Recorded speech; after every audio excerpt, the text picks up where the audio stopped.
गृह मंत्री अमित शाह जम्मू कश्मीर आए। जम्मू कश्मीर में उन्होंने 2 रैलीज को संबोधित किया। एक रैली राजौरी में हुई जिसमें उन्होंने एक इंपॉर्टेंट अनाउंसमेंट पहाड़ीज की रिजर्वेशन को लेकर दी, और दूसरी रैली जो है वो कश्मीर के बारामूला इलाके में हुई जिसमें उन्होंने इलेक्शंस को लेकर जिक्र किया कि जम्मू कश्मीर में जैसे ही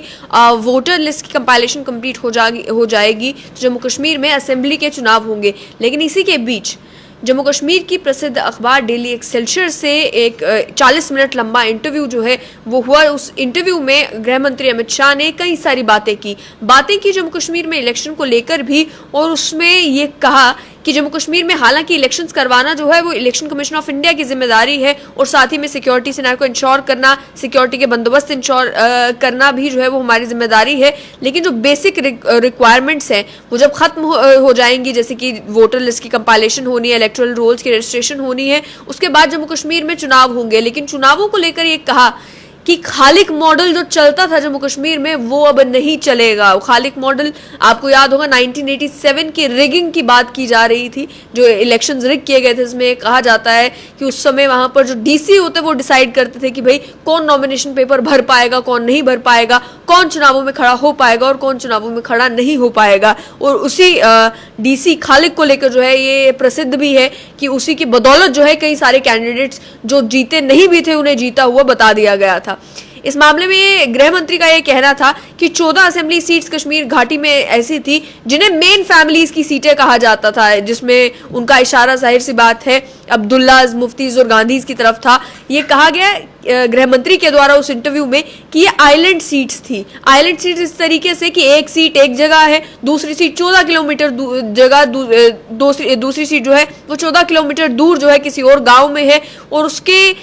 समीकरण इस तरीके थे उन सीट्स के कि जिसपे एक ही कोई पर्टिकुलर व्यक्ति जो है या एक ही किसी पार्टी को या एक ही किसी परिवार को उसका फायदा होता। ये कहा गृह मंत्री ने कि इस तरीके की लग्जरी सीट्स मैंने अपने पॉलिटिकल करियर में पहले कभी नहीं देखी। लेकिन उनका ये कहना था कि डिलिमिटेशन कमीशन ने अपना काम किया है, जो प्रॉपर पैरामीटर्स हैं उनके अकॉर्डिंगली, और जो इक्वालिटी है उसे रिस्टोर किया है। जब इलेक्शंस को लेकर उनसे पूछा गया कि बीजेपी का आखिर क्या रोल होगा इलेक्शंस में, ये पूछा गया तो उन्होंने कहा कि बीजेपी फुल फोर्स के साथ इलेक्शंस कंडक्ट करेगी, लेकिन जिस तरीके का खालिक मॉडल जम्मू कश्मीर में होता था, यानी कि खालिक एमएलए बनाने का काम जम्मू कश्मीर में करता था, उस तरीके का कोई मॉडल अब देखने को नहीं मिलेगा। इलेक्शंस जब भी होंगे कंप्लीट ट्रांसपेरेंसी के साथ होंगे। ये कहा गया पहले एक समय वो भी था जब कैंडिडेट्स अपने नॉमिनेशन पेपर तक फाइल नहीं कर सकते थे बगैर खालिक की कंसेंट के। हम जो है वो ट्रांसपेरेंट पोल्स श्योर ही नहीं केवल कर रहे बल्कि हमने ये चीज करके भी दिखाई। जिस समय पंचायत के चुनाव हुए, बीडीसी के चुनाव हुए, डीडीसी के इलेक्शंस हुए,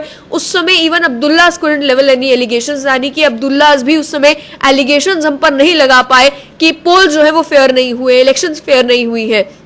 गृह मंत्री का यह कहना था कि हमारी पॉलिसी ये है कि free and fair polls conduct करवाए जाए। प्रधानमंत्री भी और सरकार भी जो है उन्होंने टेररिज्म पर रोक लगाई है। जम्मू कश्मीर में वाइड स्प्रेड डेवलपमेंट हो रही है। हम लोगों से यही अपील करते हैं कि वो भी डेमोक्रेटिक पूरे इस सिस्टम में पार्टिसिपेट करें। ये कहा गया कि पहले डेमोक्रेसी जम्मू कश्मीर में केवल 3 परिवारों के लिए थी। 87 एमएलएज हुआ करते थे, 6 एमपीज हुआ करते थे, लेकिन अब 30,000 इलेक्टेड रिप्रेजेंटेटिव्स हैं, पंचायत, बीडीसी और डीडीसी मेंबर्स हैं, जिनकी बदौलत डेमोक्रेसी जो है वो जम्मू कश्मीर में स्ट्रेंथन हुई है। यानी कि इलेक्शंस का एक संकेत जो है वो जरूर दिया गया कि जैसे ही इलेक्टोरल रोल्स की कंपाइलेशन कंप्लीट होती है उसके बाद जम्मू कश्मीर में चुनाव हो सकते हैं। लेकिन तीखे वान चलाए गए। 1987 की वो रिगिंग जो है वो गृह मंत्री अमित शाह ने याद करवाई, जिस रिगिंग को लेकर काफी मशहूर था कि उसी की वजह से जो है वो हालात कश्मीर घाटी में खराब होने शुरू हुए। उसको लेकर ये कहा कि इस तरीके का मॉडल जो एग्जिस्ट करता था